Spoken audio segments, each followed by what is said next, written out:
to Turnpike Sports. I'm Dave Weishuttle, and as always, I am joined by producer and co-host Doug Weishuttle. Doug, what is up?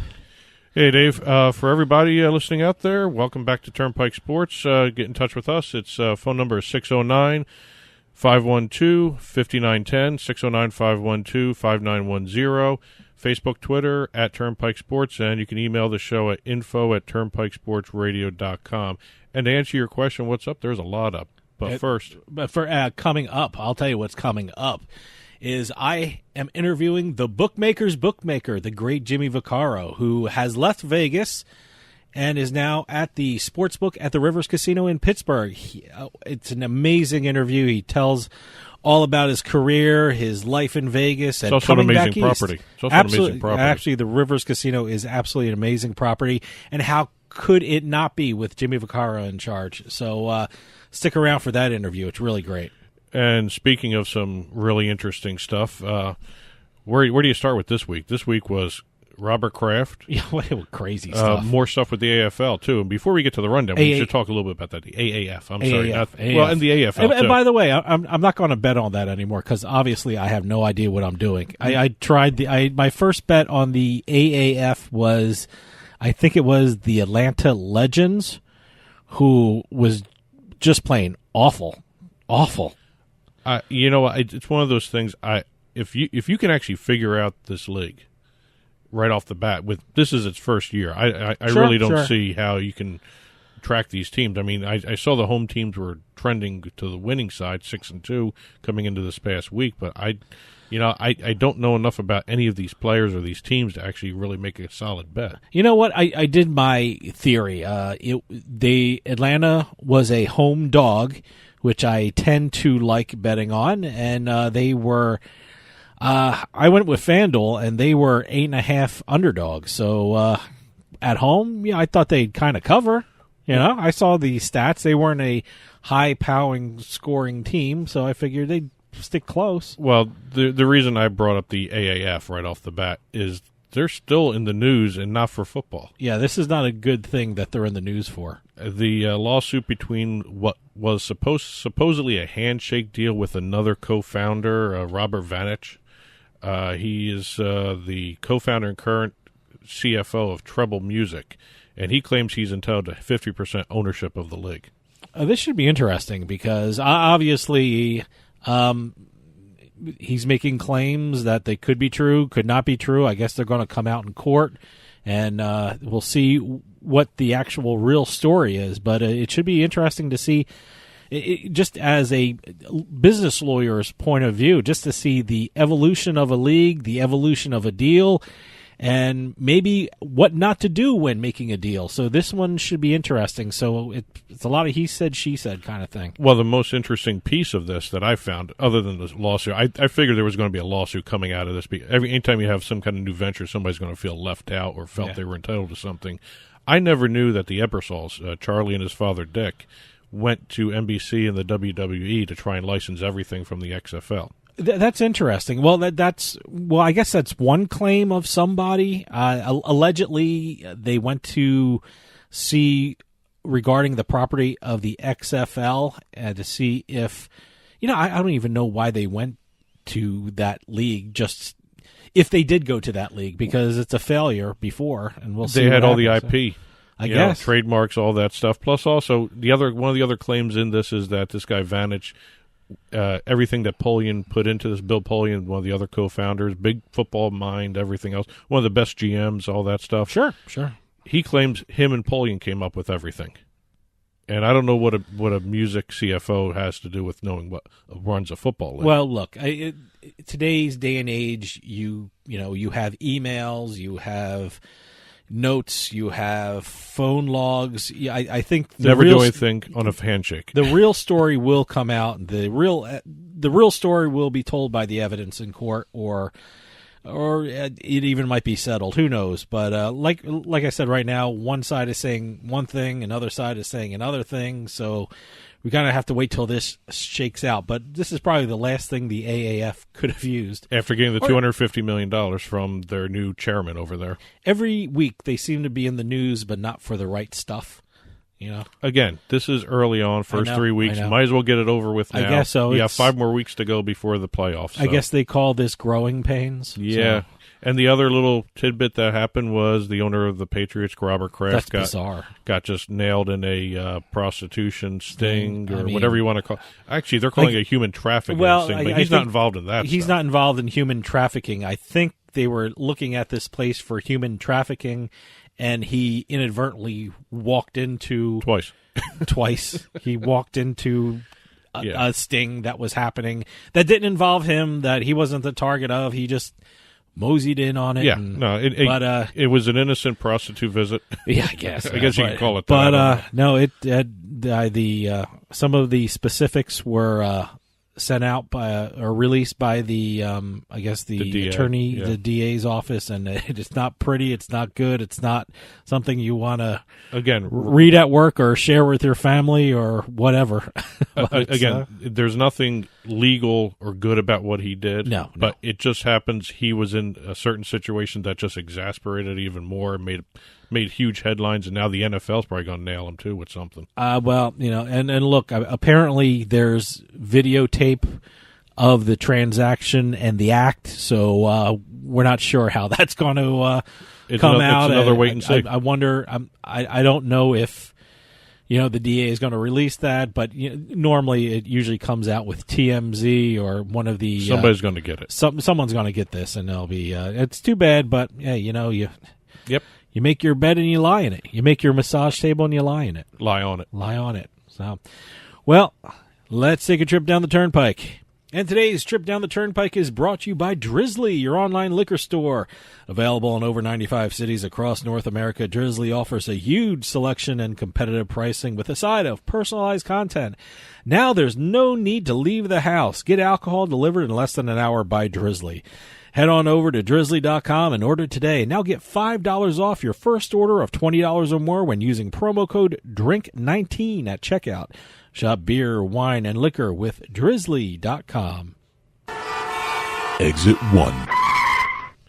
All right, I had the sports betting update exit all set to go, and then what happens? DraftKings and Caesars have to unveil this new partnership, which is really great. It's a monster deal for both sides. It is. I think more for DraftKings. I mean, it's a gaming market access deal is what they're calling. Well, apparently now DraftKings becomes the official something or other of Caesars, so I don't know what that means. There's some title attached to it, but I guess what DraftKings is going to provide is some online casinos and online sports betting. However, I guess they still have to go get licensed in the states they want to do business in. The key is they get 13 more states. They get 13 more states. One of the things about if you want to be an online casino or an online sports book, you need a partnership with a brick-and-mortar entity, most notably a casino. So I think this gives DraftKings a leg up because they don't have to search for that partner anymore. Now they have it. It's a built-in partner, which is great. Good for DraftKings. Not only are they going to be able to offer mobile sports betting wherever Caesars has properties, they get access to doing online gaming such as poker, other table games, slot machines. Sure. They could be doing their own online casinos in these other states, provided they get licensed everywhere. Yeah, no, they have to get licensed, and I guess they automatically become what they call a skin of the Caesars, which means or play MGM or whatever. Yeah, which means they're licensed themselves, but they're licensed to work under the overall license of Caesars. Which will be interesting to see what happens in Nevada. Moving on from the Caesars DraftKings deal, we just talked about the Alliance of American Football, but now in New Jersey, you can actually bet on the Alliance of American Football games. This was the first time this was happening. It just recently happened. And it might be my last time because I did terrible. I did win one game, but the first game I bet on, I lost. Well, they only have limited betting. Yep. So they're not allowed to do individual player performance. No, there's no prop bets. No, there's prop bets on the games. Prop bets on the game, but no prop bets on the individual players. Right. Yeah. Like it is with NFL. Yeah. So it's just because it was just recently given out by the DGE of New Jersey. So, and moving on to, I guess I got to study up on that. Is there any experts on the AAF right now? There claim to be a lot of them, but I don't know. I don't know. I need to look this up. I don't know. And speaking of New Jersey, we're going to stay in it for a little while. Atlantic City now not only has sports betting, it has its own arena football league. Which is great. We watched the, what was that? The press conference. Media event. It was a media event, press conference. They really didn't give too much information out, but it was one of those things where I thought they were going to give the name and show the uniforms, but nope, not yet. But one of the big things that they're stressing is the fact that there's legalized sports betting in New Jersey. Sure. That's what made Atlantic City so tempting for the AFL to bring a team in there. They actually will technically, if once Western New York legalizes sports betting, they're going to have teams in 3 areas: Atlantic City, Philly, and Albany. Mm-hmm. And the which is interesting. I guess the ownership, the Trifecta Sports and Entertainment, I guess that's headed up by Ron Jaworski. Well, the president is George Manias. Okay, but Ron Jaworski's involved somehow, and which is interesting. They also own the Philadelphia Soul. Right. Yeah, I almost said Philadelphia Stars, which is the USFL. No, they own the Philadelphia Soul. And now I guess they also have ownership in the Atlantic City one, which is interesting. It should be an interesting rivalry. It's only 45 minutes away from each other. Owned by the same company, though, so it'll be fun to watch that. But they're going to be playing in Boardwalk Hall, which is only awesome. 100 yards away from the nearest sports book. Yeah, I can't wait. So and they were big on it because I remember seeing quotes from Manias and Jaworski saying, these games go up to 90 points. And they score every couple of seconds, basically, in AFL. Oh, a ton so of the scoring. amount of betting on this is going to be incredible. Yeah, no, it should be really interesting. I guess what's the general rule? You always bet the over in the Arena Football League. Yeah, I think you're going to have to. Staying still in New Jersey. We have a New Jersey update today, obviously. Yeah, I guess so. We're going to talk a little Top Golf. Which is great. Top Golf, which is the golf suites that are... It's popping up all over the place. I got them in a lot of casinos now. They have a lot of standalone suites, too. Sure. They did a deal with PointsBet out of New Jersey. Yep. And Topgolf has 2 locations in New Jersey, right? Yeah. The deal is basically PointsBet's going to be branding the bars that are in Topgolf suites. They're going to have expanded bars with the logo everywhere. They're going to have added TVs with the odds splashed all over the place. Boy, everyone's having odds on the TV screen now. But no gambling, no physical gambling. So you can't place a bet at the Topgolf. If you can't do a physical bet. Okay, you can't. Okay, so if you bring your phone, you bring your. Let's do it a commercial. If you do get your PointsBet app, you can do it in Topgolf. And it's interesting because they're going to be having special offers for the betting customers. I'm assuming since PointsBet is the one in the bar. Yeah, I guess it's going to be a PointsBet promo. I would guess so. I would hope so. You do PointsBet. How do you like it? It's easy to use. It's fun to use. They do give you a lot of promotional money, all that stuff. I think it's one of the better ones out there in terms of the promotion to sign up for. As far as watching, the physical stuff, it's basically almost the same as every other app. They do offer different types of bettings. I just did a four-leg parlay. With a money-back guarantee if one team loses. Well, it did. I gave you the tip. That was your one team losing, right? Yep, I had the other 3, but anyway. What did I tell you, to go Montreal Canadiens over instead of the New Jersey Devils? Yep. Well, I wasn't expecting the Devils to play that well either. Yeah. But the reason I'm bringing this into, not only is it a deal with a sports betting group, the main investor of Topgolf, this might as well just be called the Alliance of American Football Update, because it's Tom Dundon, who just became the chairman of the Alliance of American Football. Well, didn't he kind of bail them out last week? He gave them $250 million. But also part of the deal. So he's part of Topgolf too? He's the largest investor is the primary investor of Topgolf. He's the largest investor in the AAF and the chairman of the AAF. Wow. And part of the deal he got with the AAF, he gets a chunk of the intellectual property rights. Ooh, okay. So everyone's starting to think that maybe this deal with PointsBet is a good precursor to what Topgolf is going to be doing around the country when sports betting goes, or they may even see some kind of other licensing of their technology to other sports betting platforms and doing some other deals with other mobile apps. Oh, this might be interesting. So you can sit in Topgolf with your PointsBet app and bet on the AAF, and it's almost one big happy family, isn't it? Especially in New Jersey right now. But yeah, it should be fun. Yeah, we'll see what happens outside the states, but again, with Tom Dundon involved with both of these companies and owning the IP, and the app for the AF is the important thing. That's where all the betting's going to happen. That's where all the player tracking is, all that stuff. Okay. So that's where all the stats come from. So that'll be interesting to watch as it expands. And then last but not least, we haven't had a FanDuel update in a while. Yeah, it's been a lot of DraftKings. A lot of DraftKings, a lot of PointsBet. So good to hear from FanDuel. Well, we have a deal between FanDuel and the free-to-play sports game provider SportCaller. Now, what is that? Is that one of those predictive gaming? Okay. Basically, SportCaller will roll out a series of games on its quote-unquote like-to-deploy platform for all the major American sports. And it's going to start with March Madness. Okay. So they're going to be handling all these different sports, and it's going to be integrated with FanDuel in some way, shape, or form. They're going to be FanDuel-branded games through SportCaller, I believe. Now, can you win real money of these SportCaller games, or is that yet to be determined? Since this is a free-to-play situation, it's probably no money involved. Okay. So we'll see. That's it's kind of been a busy week for a lot of things. So it'll be fun to see exactly how this going back to the Top Golf stuff. I want to see how that's going to shape out and see exactly what goes on with that, especially when it expands outside of New Jersey. I love Top Golf. I think they're doing a great thing. Exit 2. Now, over the last couple of weeks, I've talked about what's been going on with the esports realm over there, and I think I started off a couple of weeks ago talking about Fortnite. Yeah, having this one massive customer base, 10 million or 100 million subscribers, and then there was this new group that came out, Apex Legends. Sure. And in 3 days, they had 10 million subscribers, and they were giving out gobs of money and everything for their first couple of tournaments. So, Fortnite, in response, they fired back. They have created the Fortnite World Cup.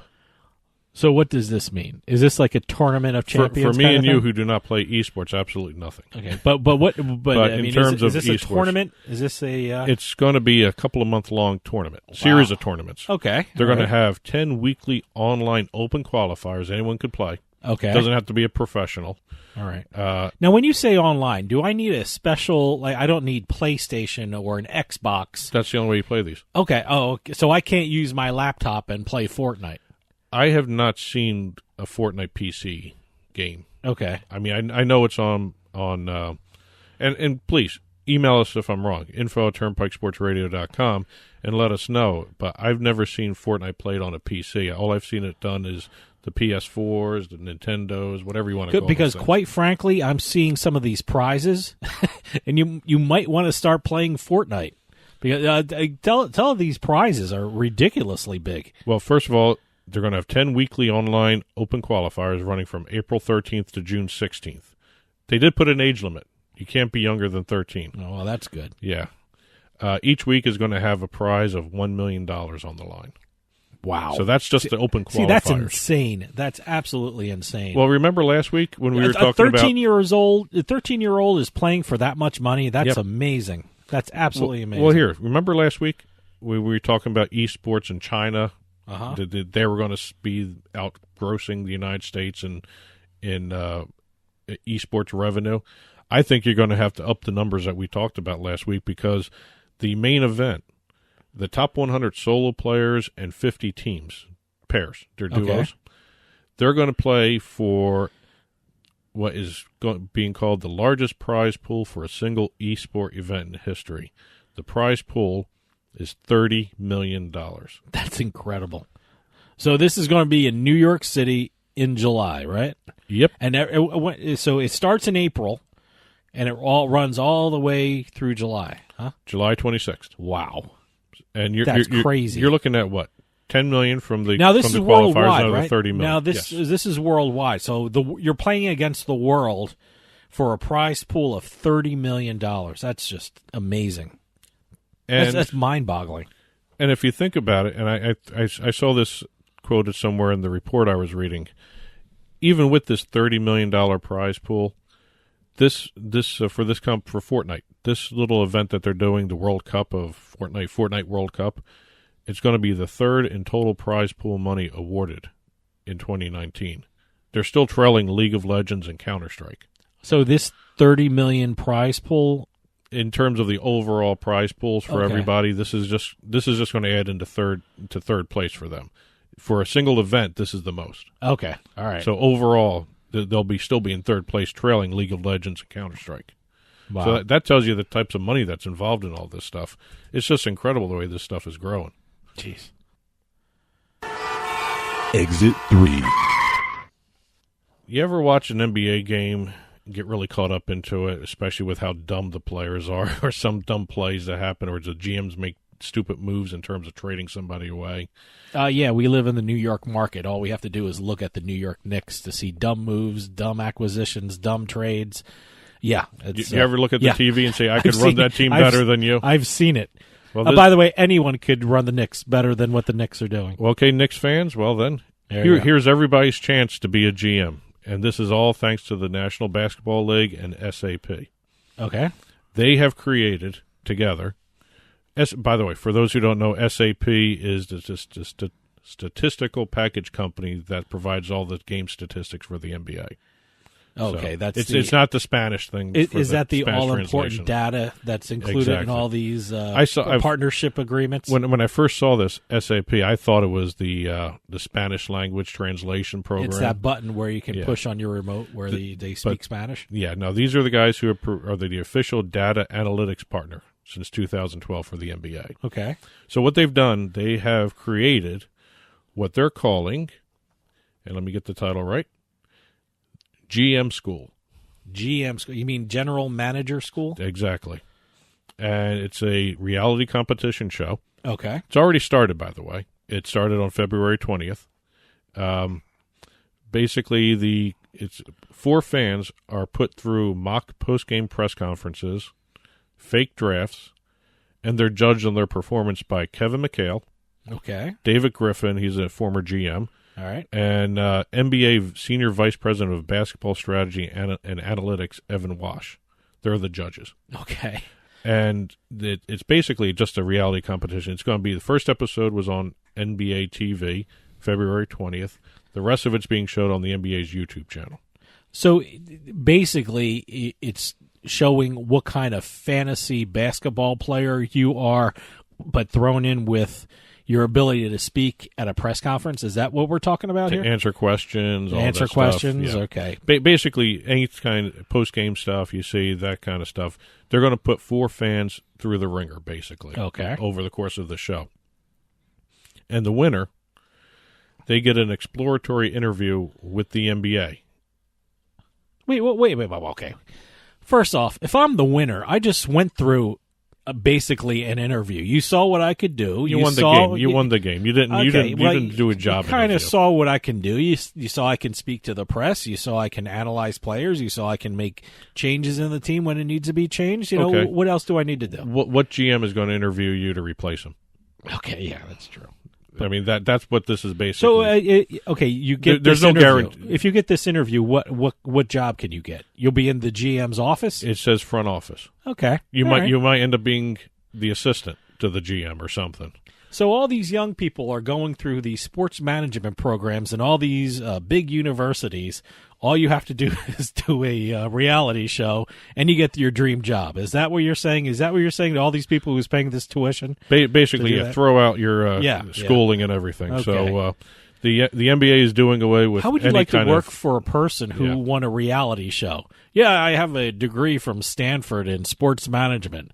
Oh, but you won a fantasy show, so you're my boss now? Okay. That's great. Nowadays, hey, look what's going on. I mean, everyone. Who knows? People are succeeding just by playing video games. You know, weirder things have happened. Who am I to judge? Exactly. Who am I to judge? Exit 4. And last but not least, we're going to the Olympics. Well, not really, but the Paris 2024 Olympics.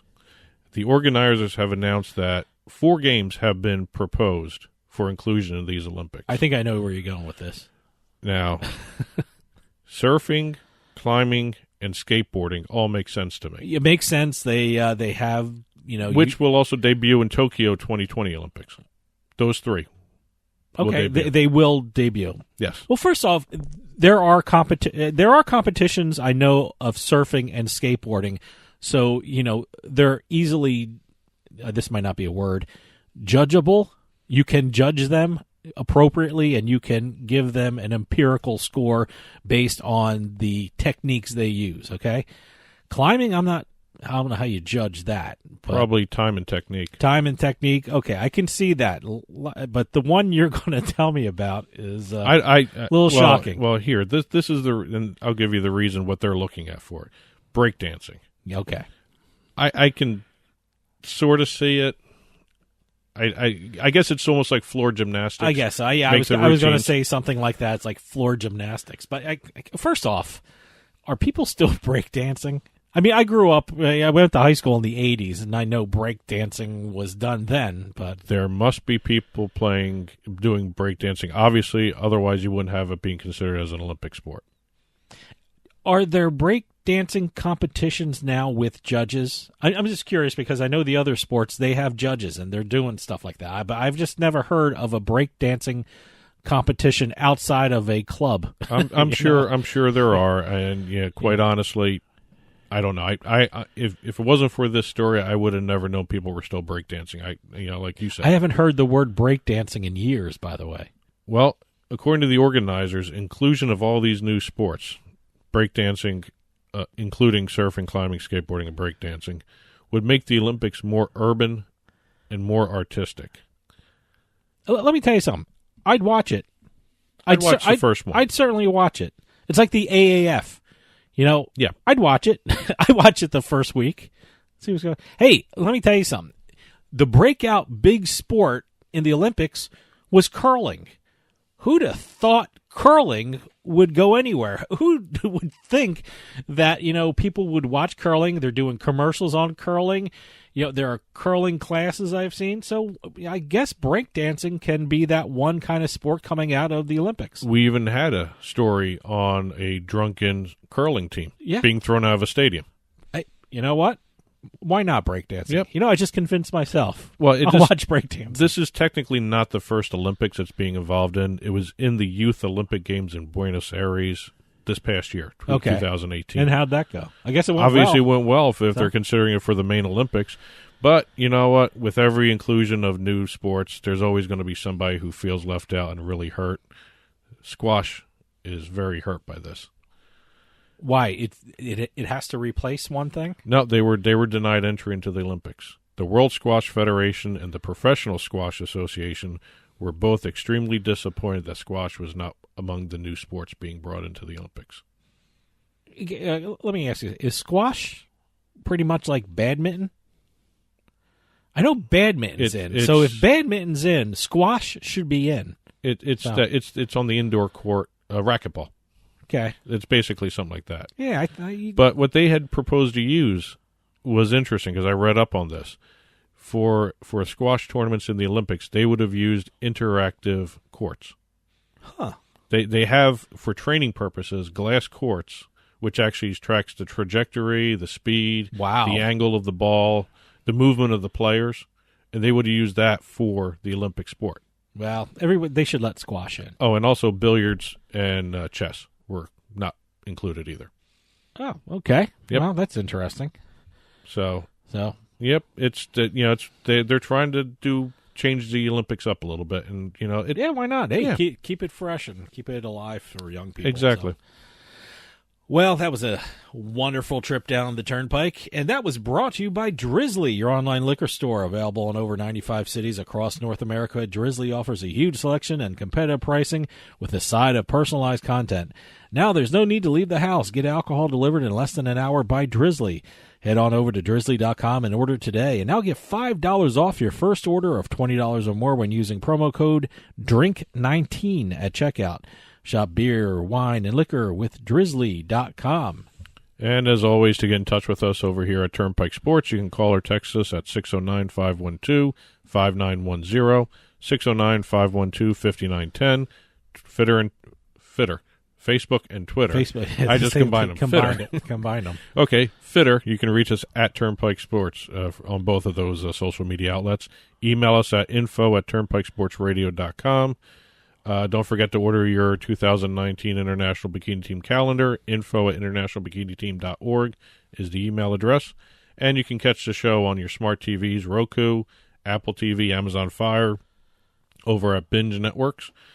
And you can also hear the show through iHeartMedia, iTunes, Stitcher Radio, YouTube, and also head on over to turnpikesportsradio.com and click on the podcast button to hear past shows.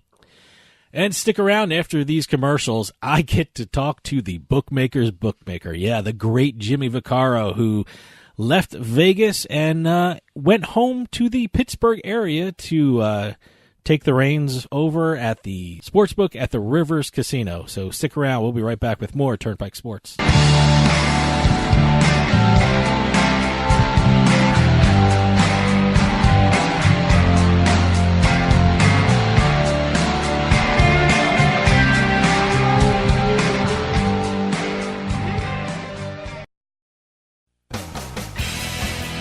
Hey, this is Dave Weishuttle from Turnpike Sports with this week's Bet Flash. Topgolf has inked an agreement with New Jersey's online sports betting outfit PointsBet. Under the agreement, Topgolf's bars will be expanded with PointsBet's logo, more TVs, and with odds displayed on the screens. Although gambling offers will be extended to Topgolf customers, no physical bets will be taken in Topgolf's 2 New Jersey locations. Ted Leonsis, the CEO of Monumental Sports and Entertainment, says he wants sports betting in Washington, D.C.'s Capital One Arena by April. According to the Washington Post, the renovations that the arena is undergoing may have plans for a restaurant called the Sportsbook, with the arena having its own deals with mobile sports betting apps. And finally, the Nevada Gaming Control Board has declined Major League Baseball's written request to prohibit betting on exhibition games. In its request, the MLB stated they are concerned with, quote, heightened integrity risks since the players may not be giving their maximum effort. So if you're crazy enough to bet on Major League Baseball exhibition games, you can go ahead and keep on doing it. From the seaside to the desert, from the betting lines to the sites online, Turnpike Sports has got you covered. And be sure to follow us on Twitter at Turnpike Sports. Bright Tech offers unique no-dust lighting products that fit right into your home, no construction required. Elevated designs should be available to everyone, not just the folks with the big bank accounts. Trick out your living room, create your perfect reading nook. Whatever the situation, Bright Tech has a lighting solution for you.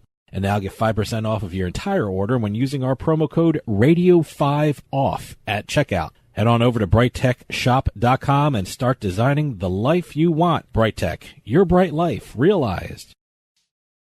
You've been hearing me talk about MyPillow and the benefits of using it to get a good night's sleep, alleviate your sore neck and back, and the special deal you can get from MyPillow through the show. Well, not only can you pick up the special deal for 4 MyPillows when you use promo code CARDS, but now you can get $100 off your purchase of the MyPillow mattress. Yeah, that's right, the MyPillow mattress. The MyPillow mattress comes with a 10-year warranty and a 120-day money-back guarantee. The MyPillow mattress is made up of 3 unique layers, providing you the comfort and support to fall asleep and stay asleep all night. It even has the luxurious Dream Soft cover, which is stain-resistant and stays cool all night. Just head on over to MyPillow.com, click on the MyPillow mattress link, and enter promo code CARDS at checkout to get $100 off your order. Or call 1-800-319-7913 to order by phone. That's MyPillow.com or call 1-800-319-7913 and use promo code CARDS. Better sleep starts with MyPillow. Free stuff is awesome, but free stuff that will spice up your bedroom is even better. Just go to adamandeve.com and select almost any one item for 50% off, and then we'll load on the free stuff. Just enter this very exclusive code, BABE16 at checkout, and you'll get 10 tantalizing free gifts, including a sexy item for him, a special toy for her, and a third item you'll both enjoy. And for your viewing pleasure, 6 free spicy movies on DVD, plus free shipping! Always sent in discreet packaging. So go to adamandeve.com now. Get 50% off plus 10 free gifts when you enter the exclusive offer code BABE16. Again, that's BABE16. Because without it, no free stuff. That's BABE16 at adamandeve.com. We'll get right back to the show, but I want to take a minute to talk to you about Being Genius. How would you like your coffee delivered right to your door every month, maybe 2 times a month? Well, now that can happen with Bean Genius. Bean Genius sells freshly roasted coffee from some of the best independent coffee roasters in the country at beangenius.com. And Bean Genius actually learns their customers' individual taste preferences, then suggests future coffee blends for them. Well, how do they do that? Well, this is the cool thing about Bean Genius. Over at beangenius.com, they use an algorithm which learns the coffee flavors you like and then pairs up what you like with the coffee that they have in stock. And it's all based upon you. Every time you order, the system learns. The system learns your preferences as you go along and order more and more coffee. And now, all our listeners at Turnpike Sports can get a special offer. You head on over to beangenius.com/subscription, and you'll be able to get 10% off your purchase when you use our promo code PIKE, P-I-K-E, at checkout. That's 10% off at beangenius.com/subscription with promo code PIKE, P-I-K-E. beangenius.com, the smart specialty coffee subscription service. I'll bet you $20 I can get you gambling before the end of the day. No way.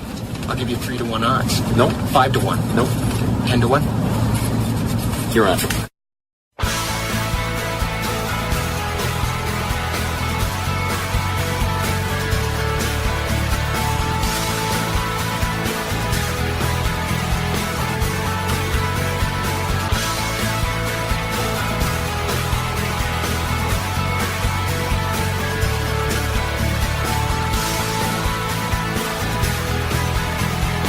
Welcome back to Turnpike Sports. You know, when it comes to sports betting, it's rare when you get to talk to a legend in the field, and that's what I'm going to do today.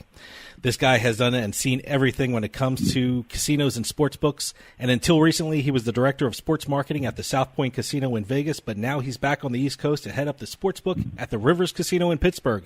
Of course, I'm talking about the great Jimmy Vaccaro. Jimmy, thanks for coming on. It's my pleasure, young man, and always enjoy talking about sports gambling, and now obviously a new era with legalization across the country. So at a tender age of 73, I'm getting revitalized, but it's been a lot of fun so far. Did you ever think you'd see the day when sports betting came to outside of Vegas? Oh, there was a time when I thought it was almost a slam dunk, and then, as usual, the politicians snuffed it out. I can remember going back well over 30 years ago where there's actually representatives from some of the people on the East Coast saying, let's review this Wire Act and so forth and maybe get this thing started on the right track. At that particular time, I thought, this thing had a chance, but then naturally, after that failed, then obviously Bill Bradley stepping in there and slamming everything dead way back in the early 90s. Yep. It seemed like it would never happen again.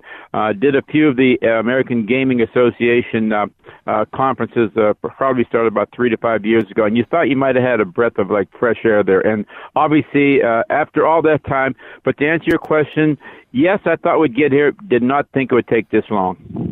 Well, let me ask you about your new position at Rivers Casino. It's a bit of a homecoming for you, right? You're from the Pittsburgh area. Yeah, I'm right from a little town right now. I'm in Trafford, Pennsylvania, 22 miles east of Pittsburgh. So growing up here, naturally, I knew a lot of things about what you would consider the word illegal gambling, but it was all around you, and I enjoyed it quite a bit as a youngster. But then moved to Las Vegas in my 20s, and actually, I played relatively lucky. When I got to Las Vegas, remember this, guys, out there listening, that the sports books were, at the time, not involved in the casinos on, anywhere in Las Vegas. The hotel didn't want anything to do with sports betting because of the low percentage and low hold of money. So in 73 or 74, Lefty Rosenthal, the famous Lefty Rosenthal, opened up the sports book in the Stardust Hotel, and then the great Bob Martin, who obviously needs no introduction there, opened the sports book at the Union Plaza, which is downtown. Then Michael Gaughan, my mentor for all these years, opened up a small casino right down the street from the Stardust, and we were the third or fourth to open up sports betting in a casino. Since that time, I think there's now 145 places in the state of Nevada where you can make legal bets on sports wagering. So it was a long journey. I landed at the right time, got my chance with Michael Gaughan, and from that particular point in time, I rode the wave like a lot of other people, but it's been a great ride so far, and I'm not done yet.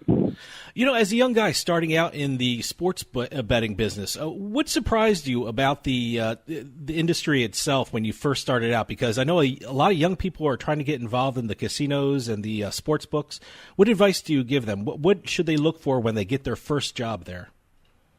Well, it's really harder than it used to be for the main reason is very simple. As you know, consolidation has taken over the world in general, and obviously it's taken over in the casinos. What I mean by that, like Stations Casino, a monster operation. Actually, Artie Manteris, another Pittsburgh kid who worked for me way back when. Now he's the president of all them. They control 11 casinos and 11 sports books. So what that does, young man, is like it takes away people like aspiring to like get in with the stations and go to the top real quick. Well, you got 10 people in front of you every position that you want. When I first came to town, when it was brand new, it was a lot easier. From the start of the Aladdin on the Strip clear down to the Sahara, there might be 15 different places where you could get a job that wasn't run by one company.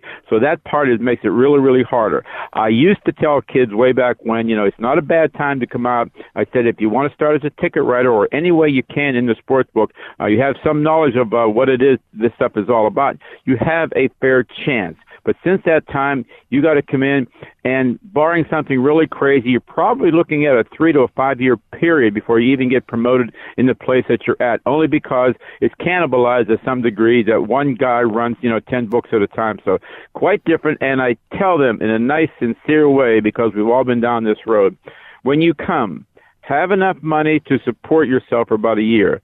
The glitz and glamour will get right to you, and you'll think you'll be another genius coming to town, and you'll feel bad about yourself if you're dead broke after about 3 or 4 months and you got to go to work every day. So it's just something I tell out of what can I say? We've all been down that road. So it's not what it used to be, but now with the legalization of sports everywhere, I tell every kid that calls me up, call and see what states are offering what. Now, at least fill out a resume and an application, even if you're not from that state. You may get a break. I know we hired 2 people at the Rivers who from Las Vegas, and simply because they had the background, they had the understanding, they knew what was going on, but they had to go 2,000 miles, but the trip was worth it. So be careful, have some foresight, don't get crazy. It takes a little longer, but please throw your name out there everywhere, because I would suggest, and this is just Jimmy's guess, in the next 3 to 5 years, there'll be another 15 states that'll legalize sports betting, which gives you some opportunity maybe to break in at the low ranks. Now, as you said, you worked in the business for over 40 years now, and you were actually part of the evolution of the sports betting business. You were there and you've seen it all. I mean, over the years, how has the sports betting business itself changed? Well, it's very simple, young man, and I get asked that quite a bit. And it's just taken out of the back rooms, where once as a kid, I'm actually right in front of a house like this. This guy used to be a small-time bookmaker in this little town of Trafford. That has completely changed. So what we're seeing now, more than anything else, is like take it out of the back room. No cigar smoking, throw the cigarette on the floor, no cussing out loud or getting crazy. That stuff is done. The most important thing, I believe, that come along in the last 25 to 30 years are women are now frequenting the sports books more and more every year. They understand it better, they like it better, and it used to be like when the guy would say, I'm going over to the sports book, his wife or girlfriend at a time would say, okay, go over there. You would be surprised, especially on the weekend when there's something really going on, that they're with them, and sometimes they're just with a group of women themselves. They enter contests, they frequent the book, and then they're there. You have them inside your building. So I would say women showing up in sports books has been dramatic. I thought it would grow, but it's growing much faster than I once thought it would be. Yeah, I want to talk about the older sports books. Back in the 70s and 80s. I'm sitting here in New Jersey, and I'm being more aware of the point spreads and the money lines, and I'm amazed how often the books get these numbers right. Were they always as accurate in the 70s and 80s when it came to setting the odds and money lines, or is this the computerized age and you're putting in algorithms, and are they more accurate now than they were before? Well, no, I wouldn't use the word more accurate, but it's like everything else, young man, and I say this with all sincerity. The part of the reason why I'm still around is, yes, we all know about the computerized sports world, and make no mistake about it. You could see it coming about, between 7 to 8 years ago, that it was coming, and you better be prepared. And what happened, and I hate to say this about friends that I grew up with or friends that I made friends with a long time ago, they didn't want that. They just wanted to go back to the old pencil in the back of the ear, sit down at night and scrape up a few things, look at tomorrow's schedule, make a number on it, bring it to the place you're working at, and go from there. That's completely different. Now everything is sent overnight. Everything is sent, months ahead of time. There was a time when, it'll show up again. Give it about another 6 weeks when the NFL sends its schedule out for the first week of the football season. We'll post odds on those. That was never done before. Future books were never done until like a month before the season started. It's a new era. So what I'm trying to say is, if you're getting into it, don't think you're just going to come in and ramrod it because you've been around for 40 years. What I've done, hopefully, to some degree, I think it shows that why I lasted this long is I welcome the new stuff. I look at everything. I listen to everything everybody says, but there's still 25% in me that says, I still have to have a feel for this. I still have to have an understanding of what I think is going to happen, how it's going to happen, how it's going to unravel. Those are the guys who will survive. So the algorithms and everything else, yes, it's there. But the only thing I point out, and I'm very sincere about this, being what we would call me a bookmaker or whatever, there was other things that I looked at constantly to see the growth in the industry in general. That's your ticket count. How many tickets did you write this week as opposed to last week? If the number keeps going up, you're doing a pretty good job. It's like every other business. You must keep reinventing yourself. If you don't do this, it won't happen. So you have to have an understanding. And here's the point I'm making. Mid-January, early February, the state of Nevada, and I'm sure Pennsylvania and the other states will do this very soon also, is they send you a compiled record of the entire year on what every sports book took on every type of bet that they have. So in general, all the money goes in and how much did we pay out? Well, the percentage hold on those things have been holding steady between 4.5% and 6.5% ever since I can remember. So what I'm saying is if you maintain with what you're doing, with the understanding of always looking what's next, you're going to hold around this. You don't want to go below the 4% because almost like you're breaking even. I've been doing this a long time. The highest win percentage I've ever had or heard from other people was, 8% for the year. That means we knocked down a lot of favorites, a lot of teasers, a lot of marquee teams went down. So, but you do pay attention to it, but you got to keep your eyes open. Contests are a huge deal anymore. We first did the Pick the Pros contest in the Royal Inn in 1978. I think we had 600 people who entered the contest, which wasn't bad at the time. Sure. Now, the Royal Inn grew into the Barbie Coast, which was an absolute firecracker when it came to other places opening up soon. We did 33,000 people in the contest in 1983. So you can see from 600 to a span of 4 to 5 years later, we had 33,000. Now there's contests everywhere. So some of the things I'm proud of, and some of the things, maybe we could do a little bit better job, but happy to be a part of what you call the evolution. Well, it's amazing to hear you talk, to hear the experiences you have. So you're the guy that I want to ask this question to. In your opinion, what makes a sports book great?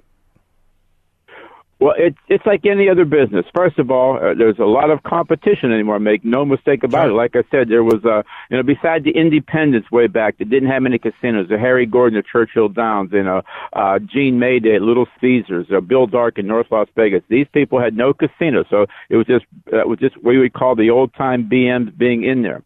So what makes it now? It's like every other business. You got to be fair. You got to treat the people good. And remember, and I've told this to every kid that's worked for me over the past how many years, that, listen, the guy that bets $15 on a 3-team parlay and the guy in the next window bets $5,000 on a 2-team parlay, well, the guy that bets the $15, he thinks he's just as important as the guy who bets $5,000. So you got to tread water a little bit and treat this guy, because the $15 guy every day is going to come into your place, and so you have to make it easy for him, and you can't be afraid to take a bet. There's a lot of people that poo-poo some of that stuff. I don't think I've ever. I know for sure I've never told a person he can't have a bet. That's for sure. You try to accommodate everybody. Now I know we're into the era of the computers, and some people don't want to take this guy's action or whatever, but I've always said this, and I'm sincere about it. There are a lot of people out there on the other side of the counter who know as much, or in a lot of cases know much more than me.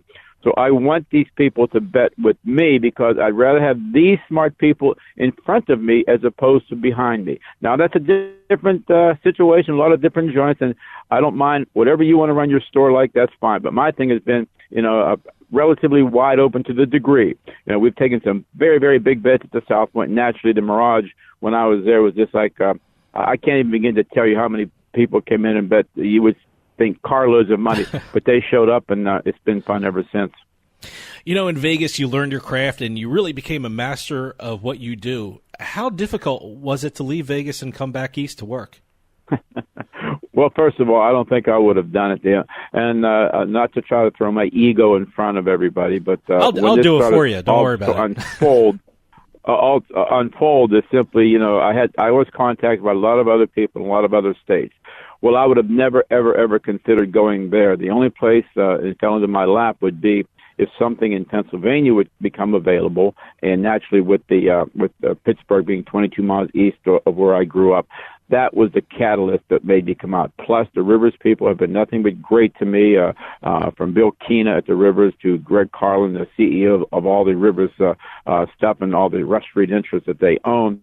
That's what drove me. And 73 years old. And that was a big part also. I come back here, being from an Italian family with 20 cousins. I still see a lot of them, and it's still been fun. But, it's still a work in progress here. It's not a slam dunk only because the growth that they're going to see real quick. Now, the first few weeks at the Rivers, the Super Bowl Sunday was as I expected. Insanity. Yeah. But insanity in a way where I was actually surprised. More people knew what they were doing as opposed to more people who didn't know what they were doing. That's a pretty good sign. But like I said, the Pittsburgh area was the first thing, the nice people that I'm working for now, and, we'll go from here and see what happens. Well, tell me something about the book. I mean, when I walk in there for the first time, what am I seeing? What am I experiencing? Take us through the book. What's the experience like?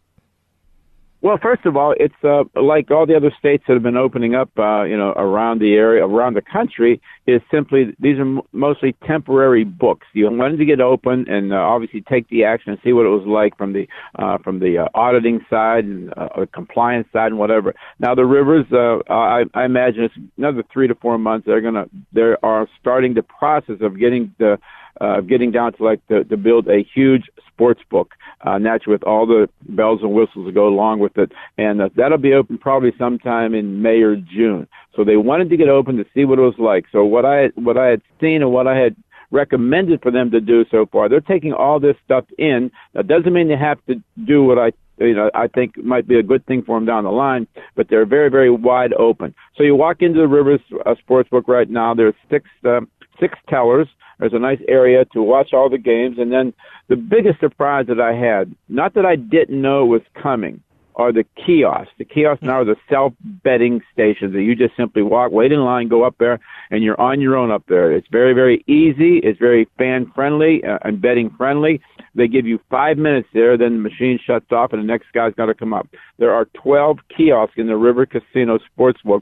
They are constantly all 12 are in use because people are getting to the point of, as we spoke earlier, young man, like the computer age. Sure. They don't mind waiting a little while. They go up there, make their own bets, place their money in, place their vouchers in, they're out. I would imagine, just to guess early, we have 12 kiosks now in the temporary book at the Rivers. I would suggest you'll probably see 24 to 30 of them once we get near the football season because people like to do it themselves. People more apt to understand what's going on, and it takes a lot of the crush away from the window that the people are doing, the one-on-one bets with the teller. So that's the biggest thing I saw, and hopefully, like everybody else, and actually I know people all over the country, Johnny Avello's, the FanDuels, and the DraftKings and whatever, they're going through the same growing pains that everybody else is. Don't think you're going to open up, as I told these people a long time ago, don't think you're going to open up and it'll be a slam dunk. You'll go through like any other business. You'll listen to the customers, you'll listen to the people who work for you, and you'll go from there. But there's not a book out there, whether it's in service now or in service, next month or next year or whatever, who won't go through growing pains. You got to relax, take a step back, understand what your customer base is, and then go from there and do the right thing.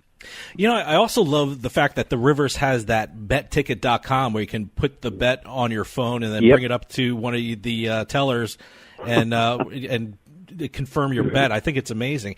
I got to ask you about, the kiosks and the bet tickets on your phone. I know it's an amazing convenience for the customer, but running a sports book, are they a convenience for you as running a sports book, or are they just one more headache that you have to worry about?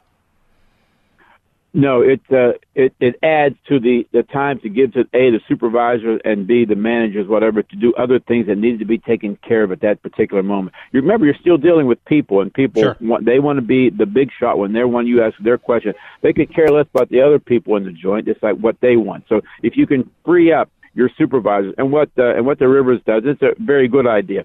At all times when there's people betting on the kiosk, there is either an attendant there from the department, the IT department, who takes care of everything from, if tickets run out, if people don't get the bet that they want, or if it's real busy, like if a ticket writer's on a break, he will go out there and he'll just be there constantly while the people are making bets. So just another little thing of understanding your base and having somebody there to remedy the situation, and you go from there. My thing has been for all these years is like, see it, take care of it, take care of the customer, and go to the next guy. And it seems to work pretty good. I know it's not allowed yet in Pennsylvania, but what are your thoughts on mobile sports betting? I can tell you, I was in Atlantic City for the Super Bowl, and some of the sports books had their employees going to the people who were standing in line waiting to bet to try and get them to sign up to their mobile app. So how important is it for Pennsylvania sports books to be able to offer online betting?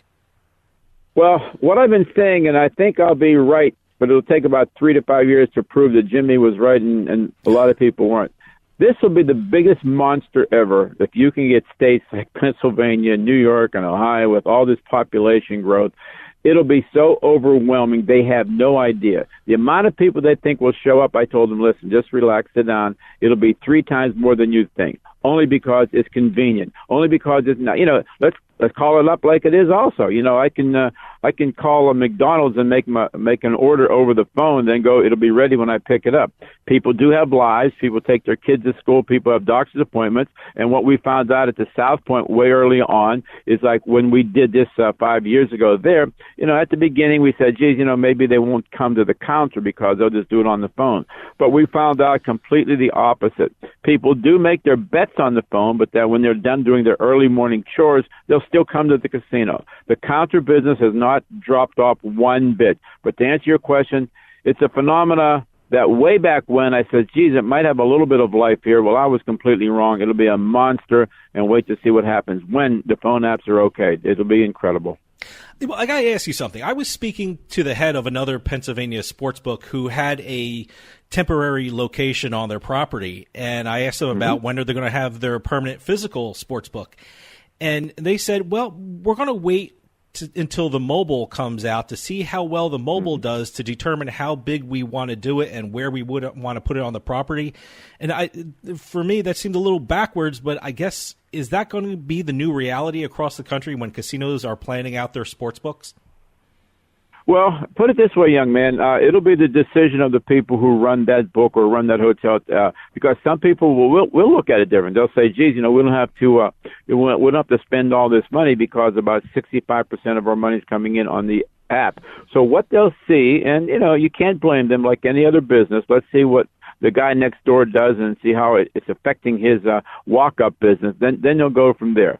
I would imagine that 70% of the people will still do it where it's the phone apps are in use, but they'll still remodel their sports book. There might be 30% by saying, hell, this is working just fine. Nobody is being shut out. Everything is done on time, and we don't have to spend another $1.5 million to, revitalize the sports book. So it'll be the opinion and the people who run the books. No, it's like every other business, as I've been talking about. You will run it accordingly to the way that it fits your clientele.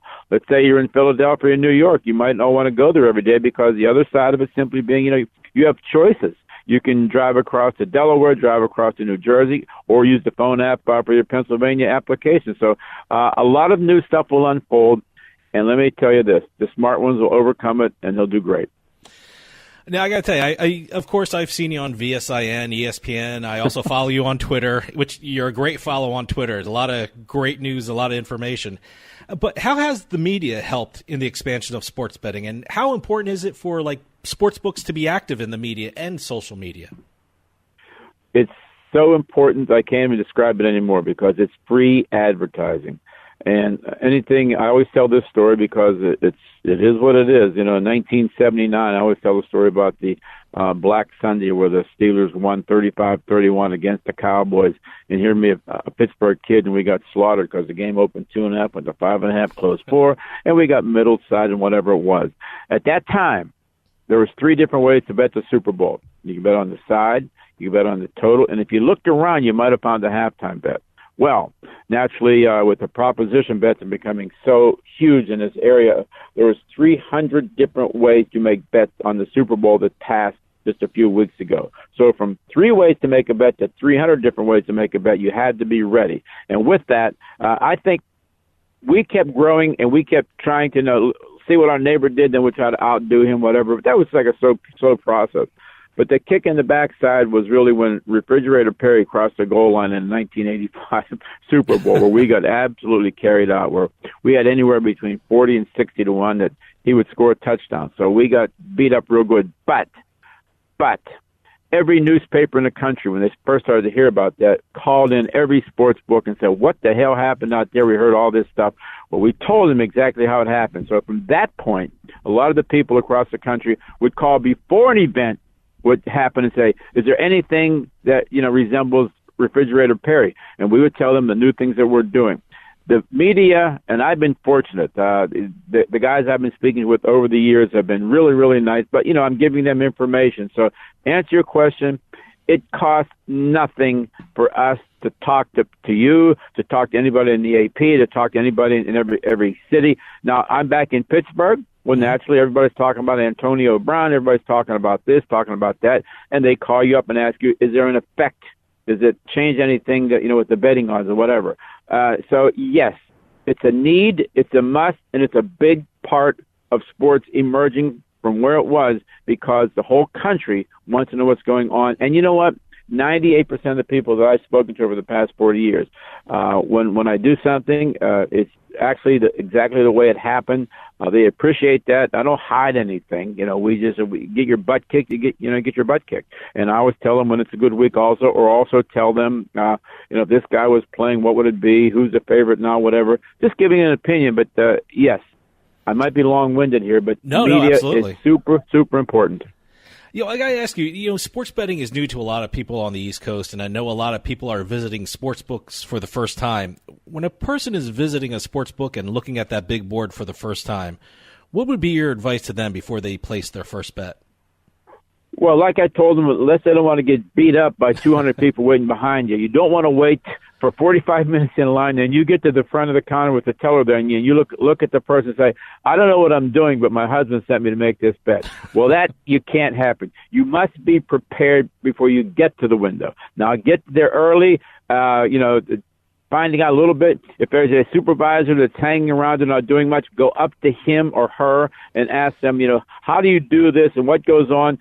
Don't wait in line for 45 minutes and come to the counter. What I suggested, it seems like it works pretty good. First time people, okay, we have March Madness coming up, which will be an absolutely unbelievable event, first time on the East Coast. And I say, if you're going to come for the first time, bring whoever you're with or with your friends, because a lot of people make a lot of friends with these type of events. Come early, get your sheets, go to the coffee shop, have breakfast, talk it over with somebody who might know a little bit more than you, and then get in line. You'll be surprised how quick it goes, and call it like it is. It looks daunting when you stare at that board with all those numbers and red lights blinking, whatever. It can be like overwhelming. But once you get to the bottom of that and find out a little bit more how to do it, just with your bet numbers and the type of bet and the money you're going to bet, you'll be surprised how quick you become a genius like the rest of us. Jimmy, we're running out of time, but I want to remind everyone if they want to check out what's going on at Rivers Casino Sportsbook, they can check out riverscasinosports.com. Jimmy, it's been an honor speaking with you today, and I can go on for hours, so I hope you come back real soon. It's my pleasure, young man. Call me anytime you need. It's my pleasure. Thanks a lot. The great Jimmy Vaccaro from the Rivers Casino Sportsbook. All right. Hey, have a great sports weekend, and we'll see you next time on the Turnpike.